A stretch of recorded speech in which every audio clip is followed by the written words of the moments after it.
What's going on, everyone? In today's video, I'm going to show you exactly how I built Gullwing panels on a budget for my 3rd Gen 4runner using the absolute bare minimum of tools in my garage.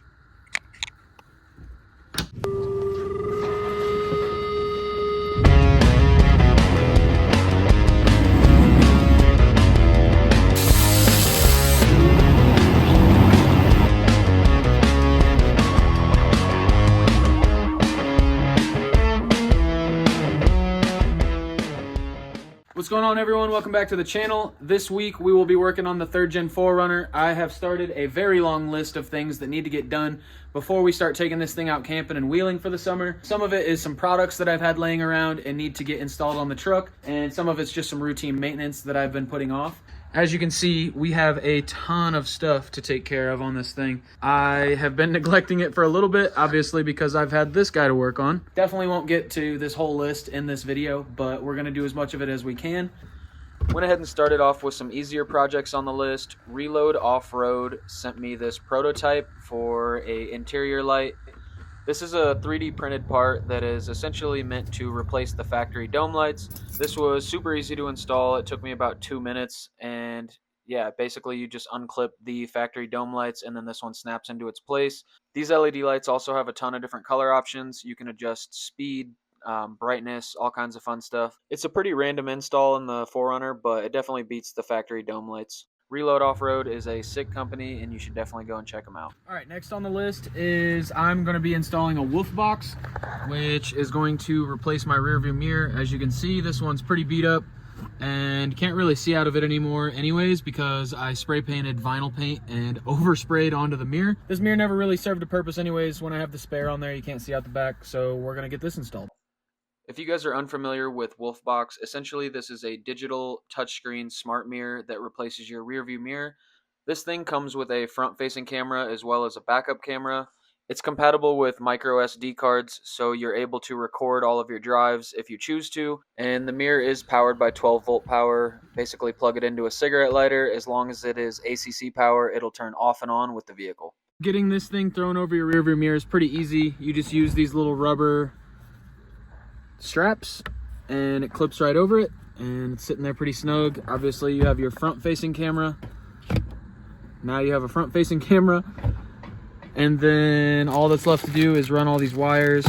You have an option to plug into your head unit, so you have live GPS up top, which I don't think I'm going to do because I have GPS down here. And then backup camera, got to run that to the back hatch. And then this is your input power. All right, I'm gonna start with putting the backup camera on. I used to have a backup camera in this truck. You can barely see it, but there's 2 little mounting points right here. For the time being, I think I'm gonna mount it in the same place. I have a feeling that once I put the tire and swing out back on, this is still gonna be too low. So I might relocate it back out to the bumper at that point, but for now, this is where it's gonna go. I ended up running out of daylight pretty quickly and then worked into the night, basically trying to get all of these wires figured out for the next day. The one thing that you do need to know is the backup camera does have a power wire that needs to be either connected into a constant power or into your reverse lights. I ended up going for a constant, so that way I can look behind the truck at any point and not only when I'm in reverse. Got home from work the next day, took it around the block and tested it out for the very first time. Overall, it's pretty easy to get the Wolfbox thrown in the truck. You just have to spend a little effort to hide your wires and make everything look nice. So far, this thing's great. The cameras are nice and clear. And next on my list is my scan gauge mount. As you can see, this thing's seen some better days. I ordered the bracket back here off of SRQ maybe 2 years ago, and this bracket's super helpful. It installs to the bottom of your handle here and allows you to mount a gauge here. But basically from the bracket to the scan gauge itself, there's not a great way to mount it, just Velcro basically. I actually put this in myself hoping that a bigger surface area would help this thing from slipping off. But over time, sitting in the sun, this thing just keeps heating up and sliding down and falling off. So my plan is to use this bracket. I'm gonna go ahead and cut just one of these 90 degrees off. And the idea is the bottom of this will hold some of the weight and keep it from falling down. So I'm gonna go ahead, take an angle grinder, cut this to the size I need it, and then get it mounted up.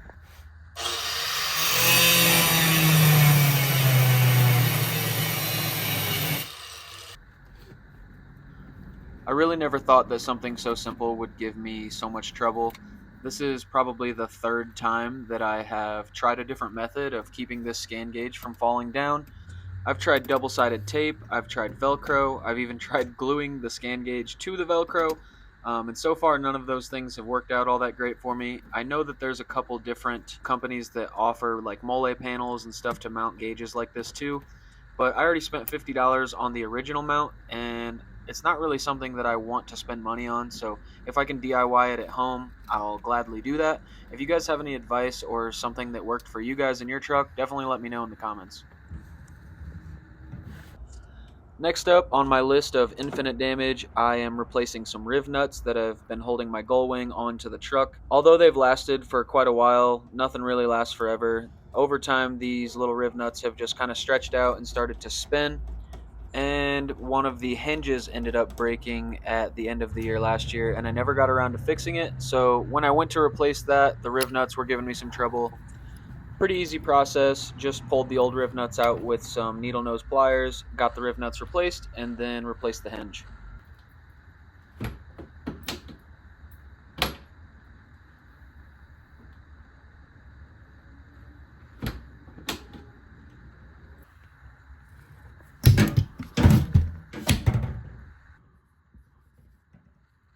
Pretty stoked to have the Gullwing fixed. That thing broke at the beginning of winter and I never took the time to fix it. It was just cold out and I didn't do a whole lot of camping, so really didn't have a whole lot of use for it, but she's all good to go now. Got those riv nuts replaced in the body, and that thing seems to be a lot stronger than it was the first time I put it in, so that's a plus. Obviously, I'm already losing daylight. The next thing that I want to work on is getting the 12-volt cooler figured out. I have it sitting in the back of the truck at the moment. The main goal is to just make this thing not slide around, so I may just go ahead and get some straps. That way I can strap it down every time I go driving, and then I'll just have to unstrap it when I use it. Don't really have the greatest plan for this thing just yet, but we'll figure it out.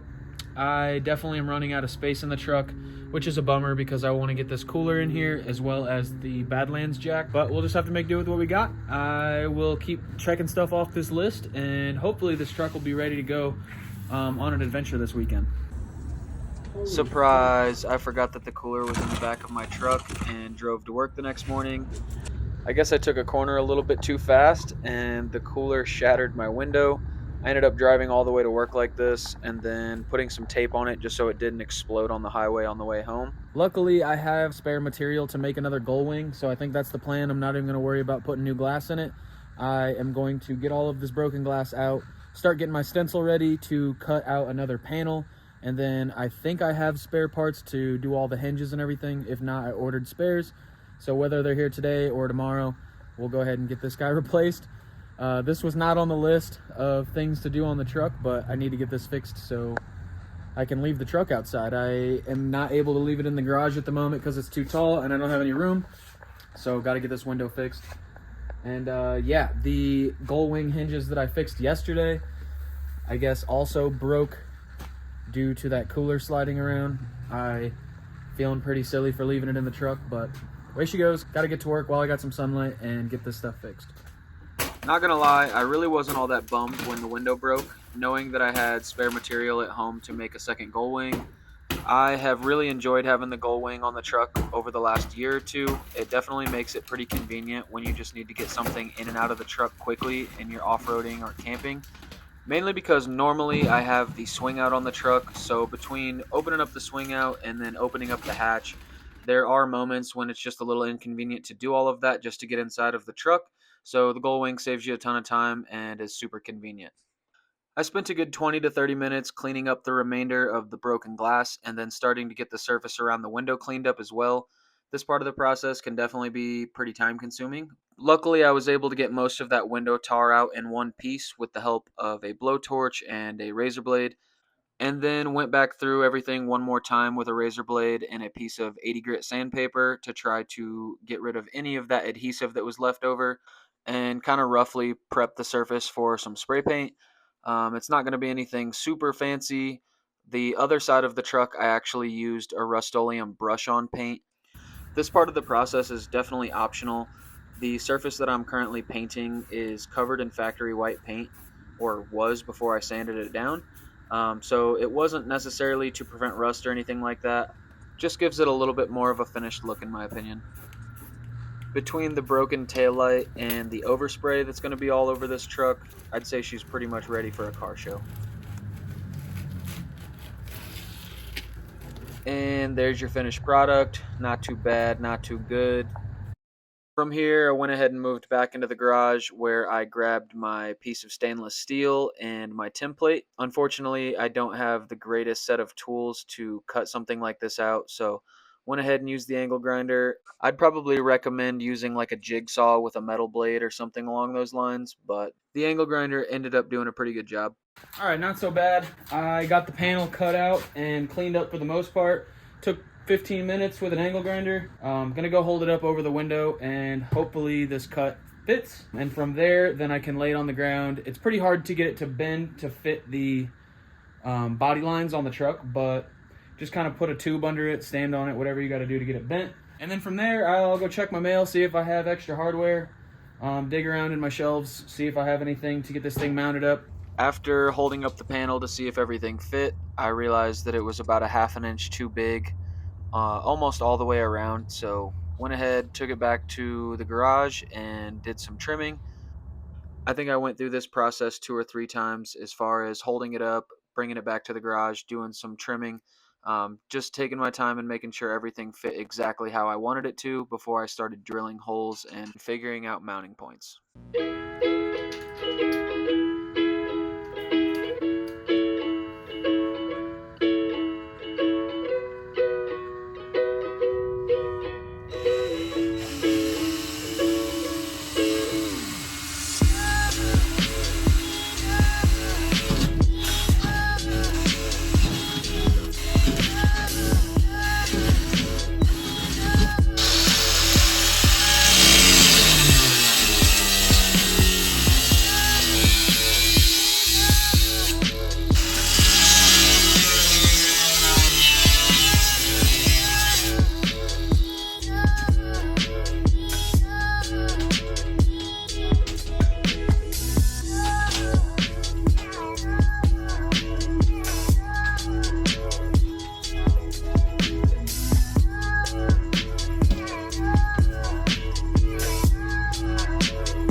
It's the next night, mail finally showed up, so I have everything I need to get the Gullwing mounted. Basically what I was waiting on was these little hinges. I ordered one kit that comes with 4 hinges, and then it has all of its own hardware, as well as these little tiny air shocks that have basically this little ball joint swivel deal.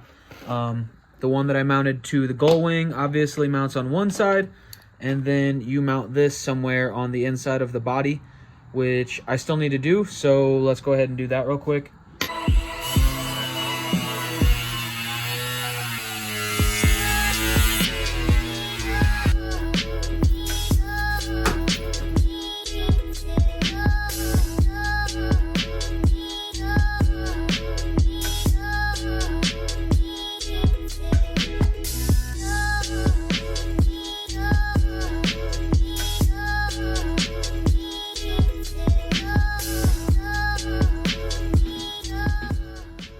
So I ended up trying a couple different methods to try to get this panel to bend, and the stainless steel is just super strong.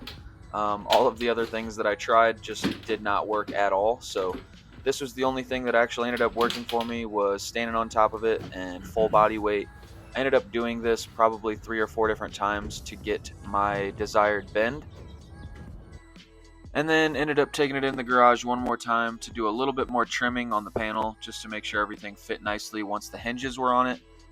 took it back over to the truck for another test fit, and then ended up doing some more bending. Like I was saying earlier in the video, this process can be pretty time consuming, and you just want to take your time so you get everything to fit as good as it possibly can. This thing's going to be keeping out water, the road noise, wind. You basically want to make it replicate your window as best you can. So here I am throwing the riv nuts in the body and then getting ready to get the hinges installed.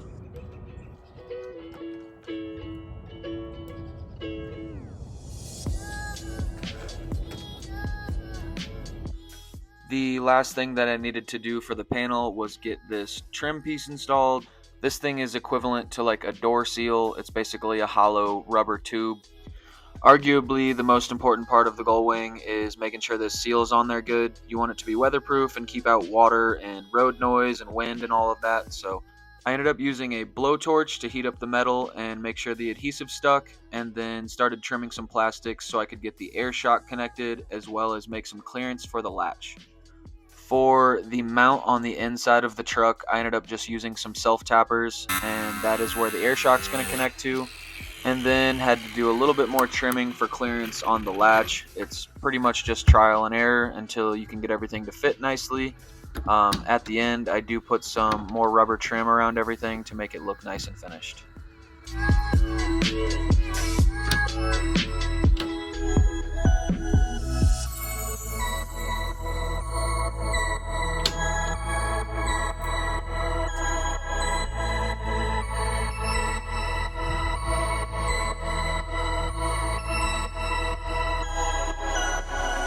All right, got the Gullwing all finished up, and on the truck, I did spend some time adding some additional edge trimming rubber stuff around the interior, just so it gives it a nice finished look, as well as made this little cover for where I cut the plastic out. But yeah, it's pretty much done. The only thing that I have left to do is get some black vinyl. Stainless looks pretty cool, but it reflects the sun, and also the panel gets super hot. So just want to make it black and make it match the other side of the truck. Overall, this process is not the hardest thing in the world. It's definitely pretty time consuming and very involved. There was a lot of taking the panel off and putting it back on to make sure everything fit exactly how I needed it to. I would say the hardest part of this whole process is getting the panel to match the curvature of what the window had previously. That way everything makes a nice seal when you close it. Not super expensive. You can definitely use some different materials, but the other one on my truck is already stainless steel, and I had some pretty good experiences with that. It's decent on road noise, has taken a couple hits from trees and whatnot, and never really lost its shape. So had extra stainless laying around, went ahead and used it, and I think it looks great. I think it's a great option to use for a project like this. I will leave a list of all of the things that I used for this project down in the description. Granted, there's 100 other options that you could use. These are just the things that worked for me. The one advice that I would give if you go and build a Gullwing for your truck, especially if you're off-roading it, is buy additional hardware. The hinges specifically, so these little guys up here, and then like the hardware that goes into it, just get a handful of those and keep them in your tool bag or in your truck. Those things can break, so definitely keep some extra ones of those laying around. This was a very requested video. A lot of people on Instagram have hit me up and asked me where I got the Gullwing, how I built it, etc. Hopefully this video was helpful to you guys. Maybe you'll be able to just follow along even if you do have a different vehicle or do a different process. This is a rough idea of what this process looks like. I obviously still have a ton of stuff to get to on the 3rd gen that I didn't get to in this video. I plan on doing brakes and wheel hubs and tie rods and doing all of the basic maintenance stuff on this here in the near future. So I'll make all that stuff in a different video. But anyways, I appreciate you guys for watching the channel, and I will see you next weekend.